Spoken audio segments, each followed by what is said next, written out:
তারেক রহমানের স্বদেশ প্রত্যাবর্তন ও শেখ হাসিনার নির্বাসন ইতিহাসের পুনরাবৃত্তি নাকি নতুন সুযোগ?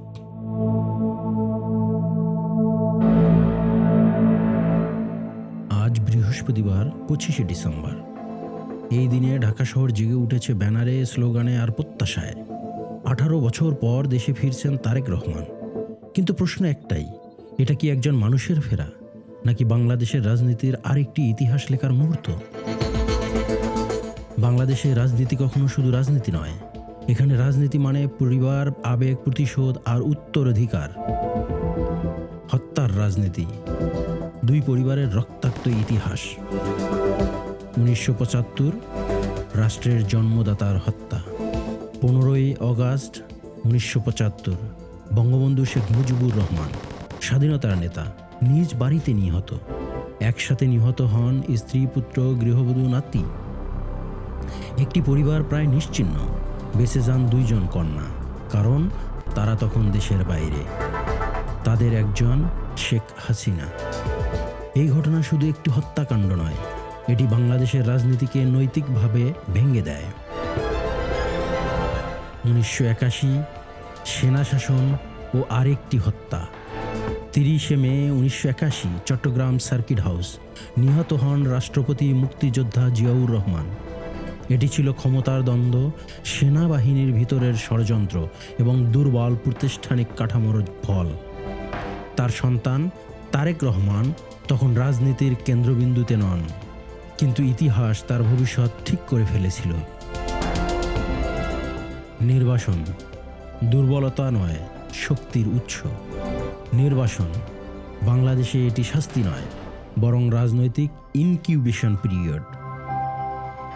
শেখ হাসিনা নির্বাসন প্রায় 6 বছর। 1981 সালে দেশে ফেরেন। ফেরার দিনেই হয়ে ওঠেন আন্দোলনের প্রতীক। তারেক রহমান নির্বাসন প্রায় 18 বছর। মামলা, রাজনীতি, চিকিৎসা সব মিলিয়ে লন্ডন। দূর থেকেই দল পরিচালনা। রাজনৈতিক সত্য, নির্বাসনে থাকা নেতা মাঠের ভুল থেকে বাঁচে, কিন্তু আবেগ জমতে থাকে। স্বদেশ প্রত্যাবর্তন, জনসমর্থন কি বলে? 17ই মে 1981 ঢাকা বিমানবন্দর, লক্ষ মানুষের ঢল। শেখ হাসিনা একজন ব্যক্তি থেকে মুভমেন্ট। এই দিনটি পরে পরিচিত হয় স্বদেশ প্রত্যাবর্তন দিবস হিসেবে। 25শে ডিসেম্বর তারেক রহমানের ফেরা, স্লোগান, মিছিল, প্রত্যাশা। প্রশ্ন, এই দিনটি কি ভবিষ্যতে তারেক রহমানের স্বদেশ প্রত্যাবর্তন দিবস হবে?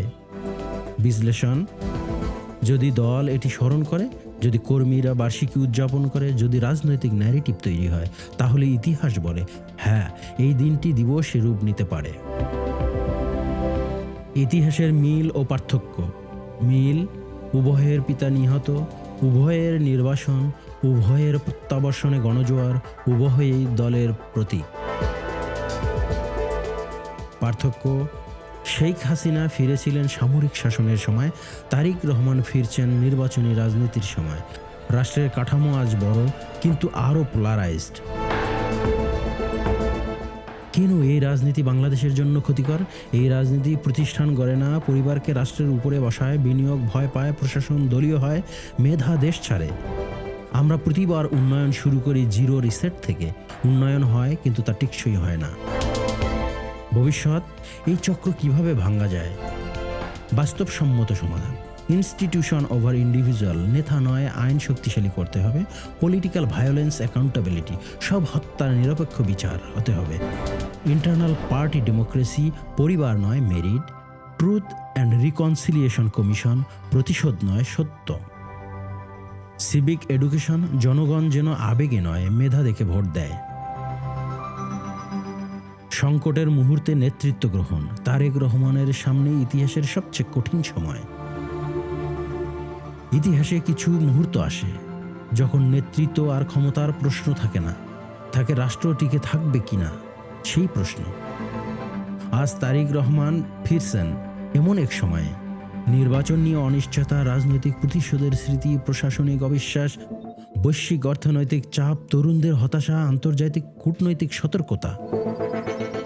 এই প্রেক্ষাপটে নেতৃত্ব নেওয়া মানে পার্টি লিডার হওয়া না, স্টেট লেভেল রেসপন্সিবিলিটি নেওয়া। শেখ হাসিনা 1981 সালে ফিরেছিলেন সামরিক শাসনের বিরুদ্ধে আন্দোলনের মুখ হিসেবে, গণতন্ত্রের প্রতীক হয়ে। তারেক রহমান ফিরছেন ভাঙ্গা অবস্থার দেশে, চরমভাবে পোলারাইজড সমাজে, যেখানে প্রতিটি সিদ্ধান্ত স্ক্রুটিনির মুখে পড়ে। এই মুহূর্তে তার নেতৃত্বের অর্থ কী? সংঘাত নিয়ন্ত্রণ, প্রতিশোধের রাজনীতি থামানো। এটি তার জন্য শুধু রাজনৈতিক কামব্যাক নয়, এটি হিস্টোরিক্যাল টেস্ট। তারেক রহমানের সামনে যে চ্যালেঞ্জগুলো, সেগুলো শুধু রাজনৈতিক নয়। বিভক্ত জাতি, আমরা বনাম তারা রাজনীতি, প্রতিপক্ষকে শত্রু ভাবার সংস্কৃতি, রিকনসিলিয়েশন ছাড়া রাষ্ট্র এগোবে না। দলের ভেতরের প্রত্যাশা বনাম বাস্তবতা, কর্মীরা প্রতিশোধ চায়, রাষ্ট্র চায় স্থিতিশীলতা। লিডারশিপ মানে ক্রাউড প্লিজিং নয়। আইন ও বিচার নিয়ে বিশ্বাস ঘাটতি, অতীত মামলা, সিলেক্টিভ জাস্টিসের অভিযোগ, রুলস অব ল এর প্রশ্নে আবার সামনে আসবে। আন্তর্জাতিক চাপ, মানবাধিকার, নির্বাচন, স্থিতিশীলতা। বিশ্ব আজ শুধু স্লোগান শোনে না, ডাটা দেখে। তরুণ প্রজন্ম, তারা 1971, 1981 এর রাজনীতি দেখে বড় হয়নি। তারা দেখেছে চাকুরি, এআই, ভবিষ্যৎ। পুরনো ভাষা আজ কাজ করে না। এই চ্যালেঞ্জগুলো মোকাবিলা না করলে কখনোই প্রত্যাবর্তন সফল হয় না। গুণগত নেতৃত্ব কিভাবে একটি দেশকে বাঁচাতে পারে? তারেক রহমানের সামনে সম্ভাবনার রোডম্যাপ। বাংলাদেশকে আজ একজন স্ট্রংম্যান নয়, চাই স্ট্রং ইনস্টিটিউশন বিল্ডার। প্রতিহিংসা নয়, রেস্ট্রেন্ট।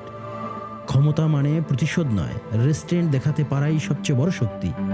পার্টি ওভার ফ্যামিলি নয়, ইনস্টিটিউশন ওভার পার্টি। দল নট ইকুয়াল টু পরিবার, রাষ্ট্র নট ইকুয়াল টু দল। এই লাইন টানতে পারলে ইতিহাস বদলাবে। ইন্টারনাল পার্টি ডেমোক্রেসি, নেতৃত্ব মানে উত্তরাধিকার নয়, মেরিট বেসড লিডারশিপ তৈরি করা। Clear national priorities, economy, employment, education, energy. রাজনীতি যেন এসবের শত্রু না হয়। Youth centric narrative, AI, automation, skill, not শুধু অতীতের ক্ষত, ভবিষ্যতের ভাষায় কথা বলতে হবে। যদি তিনি পারেন আবেগকে দায়িত্বে রূপ দিতে, ক্ষমতাকে সংযমে বাঁধতে, ইতিহাসকে পুনরাবৃত্তি নয় শিক্ষা হিসেবে নিতে, তাহলে এই প্রত্যাবর্তন শুধু তারেক রহমানের হবে না, এটি হবে বাংলাদেশের একটি নতুন মোড়। নেতারা আসেন, যান, দিবস তৈরি হয়, স্লোগান উঠে, কিন্তু রাষ্ট্র বাঁচে শুধু তখনই যখন নেতৃত্ব আবেগের ঊর্ধ্বে উঠে দায়িত্বের ভার নেয়। প্রশ্ন একটাই, এই প্রত্যাবর্তন কি ইতিহাসের পুনরাবৃত্তি নাকি একটি ভাঙ্গা বৃত্তের শেষ? বাংলাদেশ কি এবার ইতিহাস বদলাতে প্রস্তুত? হিস্টোরি রিপিটস ইটসেলফ হোয়ার ইনস্টিটিউশন ফেল।